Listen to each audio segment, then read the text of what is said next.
Bom, continuando a leitura, ainda que conseguíssemos com a mente esquecer algumas imagens, no corpo ficam registradas todas as nossas vivências, e isso funciona como uma espécie de receptáculo, de regulador emocional, que procura sobreviver e minimizar os danos ao preço de tensionar-se, congelar-se, inibir-se, camuflar em alguns sentimentos, ocultar outros, modificar padrões respiratórios, entre outras coisas. Somos seres que se nutrem de experiências e que funcionam em diferentes níveis. De um lado está o pensamento verbal e racional, de um outro, a imaginação, as emoções, as sensações físicas, a postura, padrões corporais e etc. O corpo recorda e registra, e em cada pessoa convivem os corpos do que foi ontem, antes de ontem e do que foi aos 15 e aos 2 anos. Em nosso corpo está presente a memória de tudo que vivemos. O que perdemos ou conseguimos ao recusar ou aceitar as moedas? Entre as vivências que temos com nossos pais, se encontram as doces e que nos fazem sorrir e nos sentir bem, e as amargas, que nos doem e nos contraem. As primeiras parecem nos impulsionar para a vida, e as outras parecem nos entorpecer. A tentação para muitos consiste em querer aceitar apenas o positivo e expulsar o negativo, e isso tem uma lógica esmagadora. Queremos nos afastar daquilo que nos causou ou ainda causa dor. Assim, alguns recusam os pais e o que vem deles. No entanto, temos de compreender que a lógica emocional dos afetos funciona de maneira precisamente pouco lógica. É mais paradoxal e independente de nossa vontade, da nossa vontade. Motivo pelo qual, frequentemente, como já citei, o repúdio nos prende com mais força ao que recusamos ou àqueles que recusamos. Para o bem ou para o mal, não governamos os afetos com nossa mera vontade. A linguagem do coração se escreve em outro ritmo sutil, decisivo e apaixonado, dificilmente quadriculado. Desse modo, muitos que não aceitam suas moedas e permanecem na queixa ou no ressentimento se comportam, quando mais velhos, como seus pais, ou reproduzem comportamentos daninhos iguais aos recebidos. O que de fato ajuda é realizar o processo de aceitar também o que foi difícil, e com isso também nos tornamos mais fortes ou mais sábios. Ou seja, também o que parece negativo está a serviço da vida, e podemos aproveitá-lo a nosso favor. O sofrimento também é capaz de nos fazer mais plenamente humanos. Algumas pessoas que sofreram graves perdas ou traumas com seus pais, por exemplo, se superam e constroem uma vida com alegria e muito sentido. Em contrapartida, há pessoas que, amparando-se em pequenas frustrações com seus pais, se acham no direito de ter uma vida escassa ou penitencial e culpam os pais para justificar seus erros ou fracassos. Devemos saber que nada nos impede de nos desenvolvermos bem, e que, do passado, conservamos apenas as cinzas em formas de imagem guardadas na mente, que podemos transformá-las e ficar em paz com o que passou, ao menos com o que recordamos dele. E aí, assim, nos abrimos ao presente, o lugar e o tempo do verdadeiro fogo do viver. Em geral, as pessoas que realizam um processo interior de aceitar suas moedas e ficar em paz com seus pais e com sua história se sentem melhor consigo mesmas, estabelecem relações adultas e espontâneas mais facilmente e retribuem a vida com o que possuem. O que acontece quando recusamos nossos pais e aquilo que nos deram, ou sejam, suas moedas? As pessoas que recusam suas moedas se sentem mais vazias e esperam que outros ou alguma coisa as preencham. Às vezes o cônjuge, os filhos, ou o trabalho, ou ainda a riqueza, a justiça, a religião, o que quer que seja, e resistem à dor o que tem para dar à vida. Muitas são as cenouras que perseguimos de maneira vã ao longo da vida, quando a solução é descer do burro, ou literalmente deixar de ser burros e mudar nosso ponto de vista, deixando assim de sofrer e fazer sofrer inutilmente. Se nos recusamos a isso, nos debilitamos e, como digo, costumamos procurar nos demais o que nos falta. De certo modo, permanecemos como crianças tirânicas, que dizemos à vida e a nossos pais como eles deveriam ser, em vez de aprender o que é e aceitá-los como são ou como foram. A realidade, sem dúvida, está aí para ser modificada e aprimorada, e assim o fazemos todos os dias. Tratamos de mudar o que é possível, mas do que já passou é melhor nós fazermos discípulos, nos fazermos discípulos disso e tratar de aprender algo que nos sirva agora. Quando não aceitamos a realidade do que nos tocou, de certo modo, também negamos a nós mesmos. Quem nega suas origens apaga sua identidade. Quem amputa uma parte de sua trajetória se encontra eternamente em fuga e inquieto. Sartre dizia: não importa tanto o que me fizeram, mas o que eu faço com o que me fizeram. Afinal, é melhor e mais útil que a responsabilidade esteja em nosso telhado e trabalhar com a nossa história para convertê-la em aliada, abrindo nosso coração a ela, apesar das feridas, ou justamente nos abrindo a elas. Apenas conseguimos transcender o que aceitamos. Mas às vezes a recusa parece nos dar uma força especial, não é mesmo? Sim, é certo. E podemos cometer o erro de pensar que essa força é a verdadeira força da vida, pois aparentemente é de tal magnitude que é fácil crer que nos bastará para avançar rumo a uma vida plena. Na realidade, ainda que se trate de uma força impetuosa, apaixonada e intensa, pode ter muitos rostos e se nutre de seu próprio combustível emocional, vitimismo, queixa, ressentimento, sede de justiça, rancor, vingança, hedonismo, perfeccionismo, vaidade, orgulho, etc. Trata-se de uma força enorme que configura a paisagem do sofrimento humano, como se diz no conto. Representa uma imensa galeria de personagens e posturas existenciais sobre os quais tratamos de nos sustentar quando crescemos, da coragem e da humildade suficientes para assumir nossas feridas, nossas bênçãos, para nos apoiarmos na realidade tal como é e em nossos pais tal como são. Essa força é intensa, cega e impetuosa porque é falsa. É falsa porque não procede da realidade, senão de sua oposição e de sua negação. Trata-se de uma força que nos faz crer que devem compensar nossas carências e que por nosso sofrimento somos merecedores de certos direitos.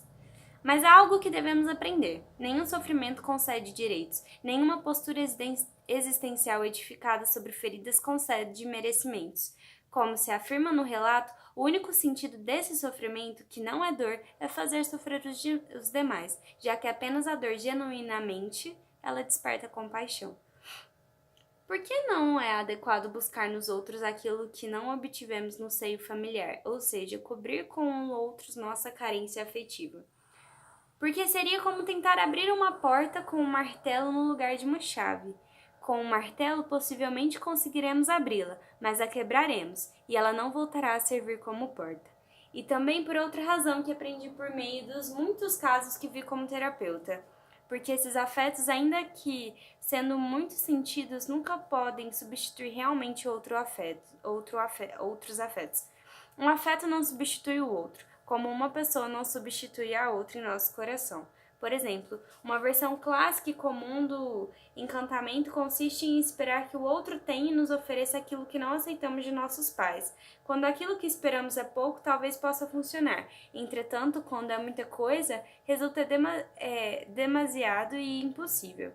Reconheço que é formidável quando alguém recupera a esperança de em algum lugar poder alcançar as tão apreciadas moedas.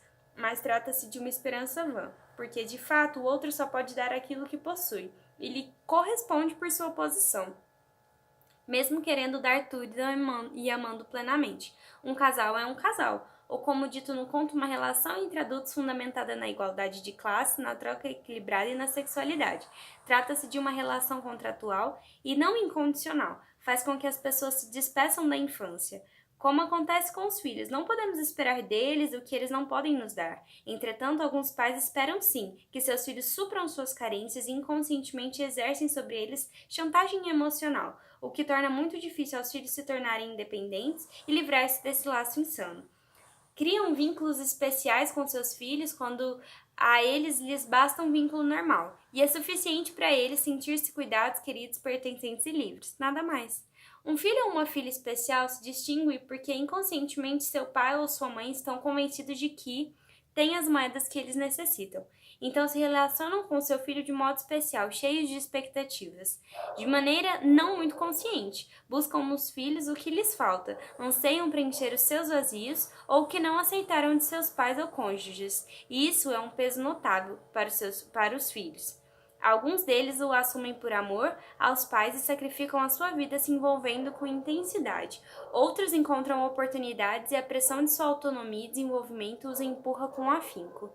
É preciso saber que, no fundo, os filhos amam cegamente seus pais e sua família e se envolvem com o que o sistema e os pais requerem, com o que ficou inacabado por meio de suas cargas e sofrimentos. Isso não ajuda ninguém, obviamente. O amor cego traz muita enfermidade.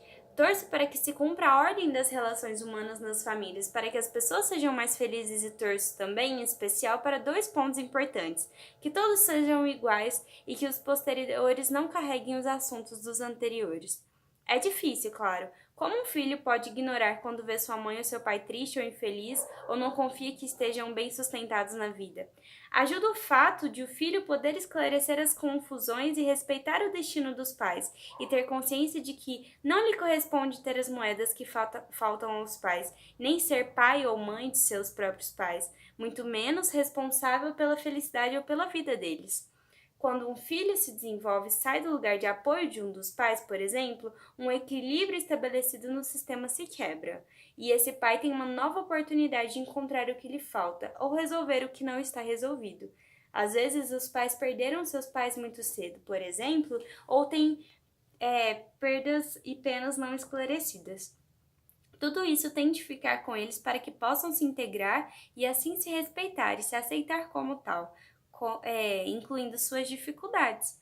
Voltando à pergunta, a resposta é que ninguém pode dar algo que não tem e que não lhe corresponde. Por isso, quando se está buscando no lugar equivocado, o casal pode seguir ou não, mas não segue o bem-estar. As parcerias, as amizades, relacionamentos próximos podem seguir ou não, mas não segue o crescimento e o sorriso compartilhado. Para muitos, trata-se de uma oportunidade de mudança, para mais uma vez se questionar. Para outros, não. Às vezes, inclusive, atualiza-se com redobrado impulso o rosto míope do filho quando deixa a casa dos pais. Isso pode levá-lo a aumentar sua obstinação, a reativar suas razões, rancores e argumentos, por mais que lhe façam ainda mais infeliz. Mas, às vezes, sofremos de verdade. Sabemos que qualquer sofrimento se sustenta sobre boas razões e vem envolvido em argumentos brilhantes. Isso faz vendável mais justificável. Entretanto, o único sentido do sofrimento, que não é dor, é fazer sofrer os demais. A solução para o sofrimento é muito simples. Se sabemos que buscamos no lugar inadequado e que isso nos deixa insatisfeitos, talvez possamos corrigir e finalmente buscar no lugar adequado, que sempre é com os nossos pais e com a nossa integração de nossa história pessoal, ou seja, aprendo a apreciá-la por mais dolorosa que ela seja. Na prática, as dinâmicas familiares e afetivas são muito complexas e sutis, e com frequência uma crise, a separação, problema com o filho ou qualquer outro infortúnio costuma ser uma oportunidade para trazer à tona e rever o que é preciso, ser recolocado na relação com os pais ou com a família de origem, e com eles enfrentar os assuntos pendentes.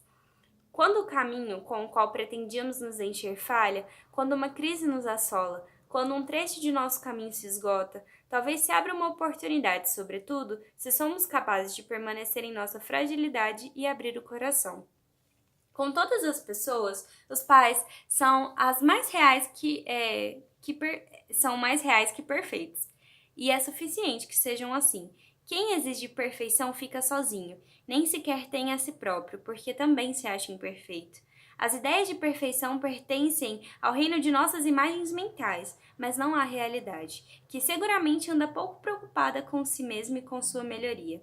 É que talvez a realidade seja perfeita por si mesma, tal como é neste momento, incluindo nossos desejos de mudá-la, que também são reais. O que ajuda não é muito popular, mas tem efeito e consiste em estar de acordo com a mente, o corpo e a alma, inclusive com a dor que se sente. É estar de acordo no coração com o fato de que as coisas são como são e abrir-se emocionalmente para isso. A maioria das pessoas ama profundamente seus pais e, quando param de se fechar em seus argumentos defensivos, reabrem o coração e superam a dor, voltando a sentir o amor e a ternura que tinham por eles. Também descobrem que um dia os pais foram crianças e que o coração deles também foi frágil e aprendeu a se defender, que viveram das mesmas formas suas carências e mágoas. Bastaria que aceitássemos a dor da mesma forma que outras experiências da vida, para estarmos mais perto da serenidade e do amor, que é o que nos faz sentir plenos. O mal-estar interior certamente não se baseia em não ser querido, mas em sermos nós mesmos quem nos rejeita. Por fim, o que ajuda é cada um estar no lugar que lhe corresponde na cadeia da vida e tomar de seus antecessores a força e a chama vital, em vez de buscar encontrá-la nos posteriores ou nas ilusões mais comuns da vida, a riqueza, o poder ou o afã da notoriedade. Como podemos aceitar nossos pais e suas moedas na prática diária? Por meio da humildade e amparados em um desejo verdadeiramente real de sermos livres e felizes. Na realidade, nós mais tememos a plena liberdade do que a desejamos, porque ela nos deixa despidos diante das nossas mais profundas verdades e da responsabilidade de nossa vida. Acabaram-se as desculpas e as acusações. O mesmo ocorre com a felicidade. É mais cômodo procurá-la que vivê-la agora. Muitas pessoas preferem sofrer e reclamar que agir e tomar a vida em suas mãos, gozando de sua parcela de bem-estar e se desenvolvendo em direção a seu interior feliz. Além disso, a pretensão de não aceitar os pais é isto, pretensão, porque quem somos nós para não aceitar algo que a vida nos determinou? A vida impõe sua realidade e nós podemos, no máximo, nos esgoelar em vão, gritando que deveria ter sido diferente, mas só perdemos nossa energia. Há uma máxima de certas tradições de sabedoria que diz o seguinte: consentimento é libertação, ou ao contrário, oposição é sofrimento. Aceitar nossos pais e honrá-los tal como são tem consequências. A principal delas é nos comprometermos com a vida que nós temos. No fundo, honrar os pais significa fazer algo de bom com a vida que eles nos deram e exercer nossos dons e talentos. Algumas pessoas preferem não aceitar seus pais para se poupar do trabalho de levar a vida a sério e preferem sofrer, e com isso fazem sofrer os demais.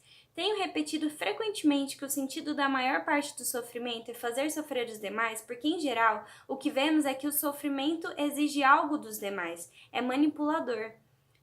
Refiro-me ao sofrimento como oposição da vida, vítima, queixoso, perseguidor, culpado, etc. Não ao sofrimento real que experimentamos com fatalidades dolorosas ou perdas. Muitas vezes conseguimos aceitar os pais por meio da rendição que nos atinge, ao compreender que eles também tiveram problemas, e sobretudo que o que vivemos foi exatamente o que nós necessitávamos para edificar a vida que nós temos hoje. Deste modo, colocamos em paz conosco e com a nossa história. Para aceitar os pais, muitas pessoas devem superar o desamor recebido durante todos os anos, ou muitos anos, ou por toda a vida, aceitando inclusive o dano físico e danos psicológicos. Como podemos ver essa dor como uma contribuição ao nosso caminho de crescimento pessoal? Há uma frase que aprecio muito que diz o seguinte: a desgraça abre a alma para uma luz que a prosperidade lhe nega. Claro que voluntariamente não buscaremos nenhuma desgraça, mas devemos saber que podemos encarar as dificuldades como oportunidades. Quantas pessoas já não sentiram que uma enfermidade lhes despertou e lhe pôs em sintonia com horizontes de sabedoria desconhecidos? O sofrimento assumido torna as pessoas mais reais. É certo que algumas pessoas foram criadas com pais perigosos, terríveis, e é natural que se separem deles para sobreviver e se desenvolver. Mas, em sua vivência interna, podem chegar a aceitar o seu destino doloroso, e isso é uma viagem às vezes heróica. Em contrapartida, que valor têm as pessoas que se queixam o tempo todo de seus pais? As pessoas prudentes se separam deles porque sabem que serão as próximas a desapontá-los. Nós precisamos confirmar nossas hipóteses vitais, e aqueles que põem o disfarce de vítima, por exemplo, precisam confirmá-lo, gerando relações que lhe desapontem, para poder seguir se queixando. Enfim, é o grande teatro das paixões humanas. O que essencialmente nos iguala a todos os demais é o amor, mas também a dor. Victor Hugo recomendava que ficássemos tristes ao menos um dia por ano, para sentir o aroma de nossa humanidade. É preciso dizer também que a maioria dos pais querem bem seus filhos, mesmo que em algumas ocasiões não consigam, devido à própria dor, expressá-lo e vivê-lo de maneira que o filho se sinta bem. Tomara que esses filhos possam se desenvolver bem e dessa maneira dar algo bom à própria história familiar. Na prática budista de tocar a terra, descrita pelo monge vietnamita Thich Nhat Hanh, há uma reverência em agradecimento aos antepassados que diz o seguinte: vejo que a origem de minhas raízes procede de meu pai, de minha mãe, de meus avós, de minhas avós e avós, e de todos os meus antepassados. Sei que sou apenas a continuação dessa linhagem ancestral. Por favor, me apoiem, me protejam e me transmitam vossa energia. Sei que, onde quer que os filhos e netos estejam, os antepassados também estão ali. Sei que os pais amam sempre e apoiam seus filhos e netos, ainda que nem sempre sejam capazes de expressá-los de modo eficaz por culpa das dificuldades que tiveram. Vejo que meus antepassados tentaram construir um modo de vida baseado na gratidão, na alegria, na confiança, no respeito e no amor compassivo. Como continuação de meus antepassados, me prostro profundamente e permito que suas energias fluam através de mim. O protagonista da história, em dado momento, pede ajuda ao terapeuta. É uma boa ajuda? Qualquer ajuda real e positiva é boa.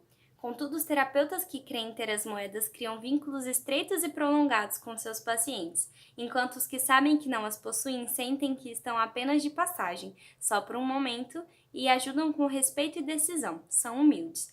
Ambos tratam de fazer o melhor e ajudam à sua maneira, mas os que pensam que têm as moedas se relacionam com seus pacientes contra seus pais e tratam entre os dois de ser melhores que os pais. Ao excluir os pais do coração dos pacientes e apontar com o dedo acusador, alimentam a falsa força do paciente e o ferem. Porque sabemos que o paciente e a criança que segue vivendo em seu interior continua amando profundamente seus pais e lhe guarda lealdade, ainda que em outro nível não consiga aceitar suas moedas por causa da ardança das feridas e de outras causas. Nas profundezas da alma, ainda que o filho recuse seus pais, também se identifica com eles, e, quando não pode aceitá-los e amá-los, tampouco consegue querer a si mesmo. No fundo, é difícil dedicarmos um amor genuíno para conosco mesmos, se ao mesmo tempo não fizermos o processo de amá-los e respeitá-los. Mais profundamente, há uma estranha e oculta lealdade para com os pais, de maneira que o filho os interioriza, ainda que não queira. Mas pode se libertar deles por meio da aceitação. Ame e seja livre. E podemos amar a nós mesmos, tal como somos, imperfeitos, e não tal como deveremos ser em nossas imagens ideais. As imagens ideais atuam como faróis para guiar os caminhos que desejamos seguir, para chegar a ser o que queremos ser. Ou seja, fabricamos imagens boas de como gostaríamos de viver, para atrair a possibilidade de que aconteça. Em contrapartida, assumimos a cada momento nossas limitações e possibilidades. Os terapeutas que sabem que não possuem as moedas pensam que nada se consegue quando há maus, quando há pessoas que são apontadas com o dedo indicador como más, como os pais. Como se explica no relato, seu foco é o amor a tudo e a todos. O que ajuda profundamente a deixar padrões nocivos para trás consiste em conseguir apreciar e dignificar os que foram maus ou se comportam mal ou tiveram destinos desgraçados. Ainda que a tendência lógica e racional seja seguir recusando-os, o coração e a saúde funcionam de outra maneira. Os sistemas familiares atuam como um todo, como uma mente coletiva e tendem a atrair ou repetir o que ocorreu antes, especialmente quando não foi resolvido pelo amor e pela aceitação. Alguns filhos, por exemplo, pensam que têm de querer bem um de seus pais, ao que classificam como bom, e devem desprezar o outro que denominam como mal. Ou seja, dividem seu coração entre o bem e o mal e se colocam como juízes. O paradoxo é que é muito comum que logo procurem pessoas parecidas ao pai rejeitado ou eles próprios se pareçam com ele. A paz e a felicidade nas famílias vêm quando todos podem ter um bom lugar e quando cada um pode ocupar o lugar que lhes corresponde, ou seja, que os pais sejam pais, os filhos filhos, o casal casal. O único remédio é a inclusão e a abertura do coração de maneira que o passado possa ficar como passado. Aceitar as moedas não é um ato ideológico, algo que alguém possa decidir que aconteça. Trata-se do resultado de um processo emocional profundo, de um processo corporal e de uma atitude. Esse processo exige muito do corpo e dos sentimentos, obriga-nos a visitar e mergulhar nesse corpo histórico no qual se alojam os bons sentimentos e também aqueles que chegam a ser ameaçadores para nós, até que consigamos lhe dar espaço. Permitir que circulem, que a dor se libere, que se reaprendam recursos e o corpo recupere confiança, graça e vitalidade natural.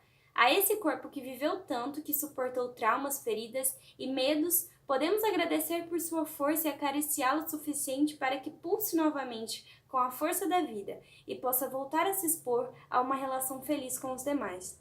Às vezes, durante esse processo, as pessoas que sofreram graves abusos e traumas podem imaginar que tomam nos braços a criança que foram e recordam sua inocência. Dizer, por exemplo, sei que sofreu muito com seus pais em certos momentos, mas com essas raízes você vai crescer e com essas cicatrizes você vai ser grande também. De maneira que, agora, lhe tomo nos braços e seguimos nosso caminho. No fim, tudo saiu bem. Respeite o que lhe foi doloroso com os pais. Eles, como adultos, podem levar sua culpa e sua responsabilidade, e você, como criança, pode continuar os amando, tal e como são, e conservar sua inocência. Podem aprender a não abusar dos próprios abusos e integrá-los em benefício de sua vida e da vida dos demais, uma grande realização. Podem, inclusive, se tornar mais sensíveis à ajuda que outras pessoas possam necessitar. Podem renunciar aos benefícios secundários de manter uma postura de vítima que se sente no direito de ter que ser recompensada. Portanto, o processo também exige dar o braço a torcer, renunciar às posturas manipuladoras e à falsa força que adotamos quando assumimos uma atitude enraizada na oposição, no ressentimento e no vitimismo. O filho também pode aprender a renunciar à posição de fiscal e juiz de seus pais, ao entrar em sintonia com os propósitos misteriosos da vida, ao concordar com seu próprio destino.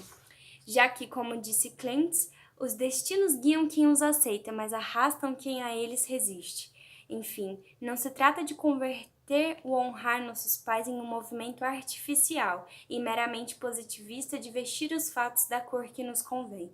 Não, trata-se de algo mais, algo que requer uma coragem maior e uma atitude emocional transparente, verdadeira, comprometida. Trata-se de amar reconhecendo feridas, permitindo que nossos pais levem a responsabilidade do que foi difícil ou equivocado e seguir amando-os, com seus erros e suas realidades, tal como é e tal como foi. Trata-se de aceitá-los com realismo, com respeito e com amor. E que lições nós, pais, podemos extrair do conto das moedas? Há tanta grandeza no fato de ser pai, e há tantos pais por trás de cada pai, raízes tão antigas em cada história familiar, e todos souberam como exercer esse papel, para que a vida prosperasse e por isso estamos aqui. Eles são os mesmos três verdadeiros, os mestres verdadeiros, os mesmos três verdadeiros. Todos os pais possuem a capacidade de encontrar seu próprio caminho na maneira de sentir, educar e querer bem seus filhos. Os pais possuem os recursos suficientes e necessários para criar e educar os filhos. Às vezes, fala-se em escolas de pais e a ideia me produz certa confusão. A imagem de escolarizar os pais me parece estranha. Não é verdade que quando pretendemos escolarizar os pais, os convertemos em menores e os invalidamos em vez de fazê-los confiáveis e grandes? Cada pai encontra sua grandeza quando é respeitado tal como é e também quando sente o direito de não ser perfeito e cometer erros. Acredito que pretendemos regular demais, exigimos demasiado manuais de instruções, demasiados cursos. Ser pai e mãe é, em primeiro lugar, algo biológico e é o veículo da sexualidade, do instinto e talvez do amor, em muitos casos. Isso não quer dizer que os pais não tenham de aprender o que é apropriado a cada momento e bom para o desenvolvimento dos filhos, ou que não busquem soluções para os problemas ou dificuldades que não conseguem superar. O que eu sim ensinaria nessas escolas de pais e ensino é sobre dinâmicas familiares, sobre leis de bem-estar nas famílias, sobre soluções de problemas reais, sobre ordens do amor que fazem com que as pessoas fertilizem suas vidas. Em bem-estar e felicidade. E eu faço isso quando pais, filhos ou casais enfermos ou os que atravessam dificuldades o solicitam. E, assumindo que seguirão sendo os mestres de suas vidas, trabalho a seu serviço como alguém que aprende todo o tempo, colocando o meu conhecimento e a experiência à sua disposição. De fato, é o que faço em minha profissão, especialmente ministrando seminários nos quais as pessoas resolvem seus problemas e ao mesmo tempo aprendem. Não vai dar tempo de terminar.